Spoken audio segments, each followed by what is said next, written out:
year. Several North Dakota ranchers are devastated after seeing the details of the Livestock and Coronavirus Food Assistance Program released by the USDA just last week.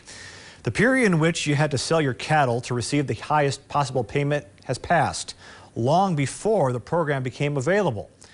As Rene Cooper reports, a Hazelton rancher says with the assistance he qualifies for, he won't break even, and says his bank isn't even sure if they'll fund him for next year. There's a time where you have to say, okay, I have to stop the bleeding, you know. And unfortunately, I have a son here that wants to do this, and that's why we keep fighting. Fourth-generation rancher Joe Cobber runs a mid-sized ranch alongside his son, Tyrell. So I'm sitting here, and it's the 1st of June almost. I haven't got my operating money. Me and my son have probably 15 renters that we need to pay.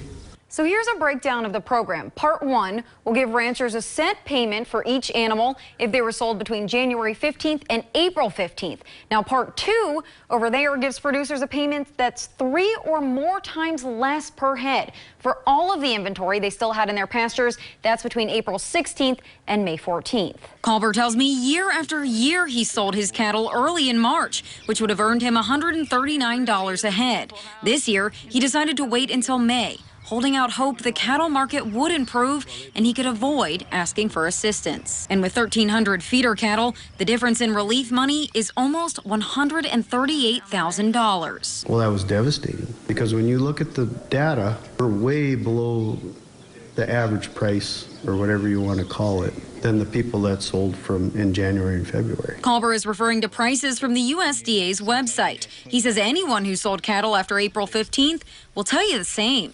North Dakota Agriculture Commissioner Doug Goehring tells me the USDA purposefully didn't release the application along with the stipulations until mid-May, long after the April 15th deadline. To not manipulate the market, you would want to make sure that if you're going to put dates in place, it's going to be for something that already happened.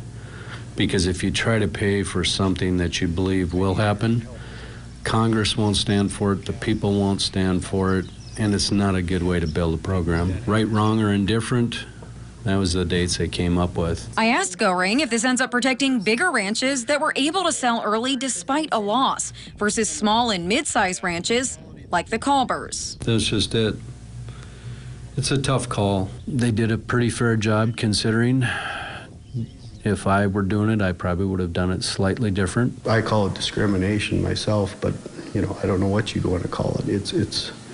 It's terrible that you draw a line like that. Joe and his wife Deb made a point to call both of our U.S. senators from North Dakota, and an email was sent to President Trump expressing their frustration and real fear for the future. Reporting for KX News in Hazelton, Rene Cooper. The USDA will accept applications now through August 28th, and for a link to it and more information, you can visit kxnet.com. Meat processing plants have limited production